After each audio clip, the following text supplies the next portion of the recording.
Thanks for joining me in this short video in the questions and answers series on Haig's Overlanding. This question I kind of see asked quite a bit. Basically, I have this cool, insert your vehicle, I want to set up for overlanding. What should I do to it first? My normal answer is tighten the nut holding the steering wheel.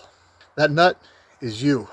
What I mean by that is take the time to get to know the vehicle, whether it's new or used.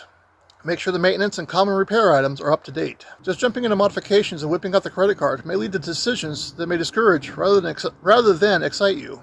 There are as many setups, options, opinions as there are people, and ultimately you need to figure out your style and make modifications and purchases based on that. Remember I said in a previous video, there is no required equipment list, there is no required modification list, there is no required purchase list to make you an overlander. Keeping a vehicle as close to stock as possible will keep it as reliable as possible. Lift kits and bigger tires aren't always needed for all driving situations. If you do a lift, keep it minimal. Don't forget you're driving it, not putting it on a trailer and towing it to a trailhead. Body armor for most recreational areas, save for hardcore off-road 4x4 trails, generally isn't always needed. You do want to protect your investment, but there are trade-offs like weight and miles per gallon. There are times it makes sense to do these added accessories, but they are not required to start getting out there and having fun.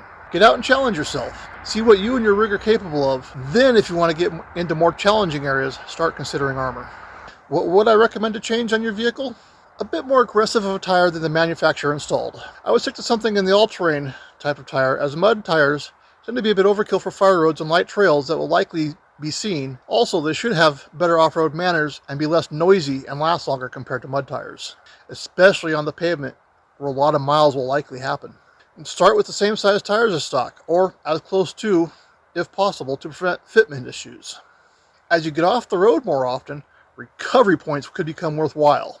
For the rear, that could be as simple as a trailer hitch. On the front, some trucks and SUVs have limited tow points from the factory. Be aware that on some models, the recovery points are only included with certain factory option packages. For some vehicles that don't have stock recovery points, the aftermarket may be your best option. Another thing I tend to do is I extend the breathers on my axles at the minimum. These aren't necessary right away, but offer peace of mind if you end up doing shallow creek crossings. A bit more complicated, but not as likely to be dunked in water as a transmission and transfer case, if applicable. Thanks for joining me on this short video in the questions and answers series. Make sure you subscribe to the channel so you know when the next one comes out, like the video, and share it around so you can start a discussion amongst your friends. Thanks for joining me.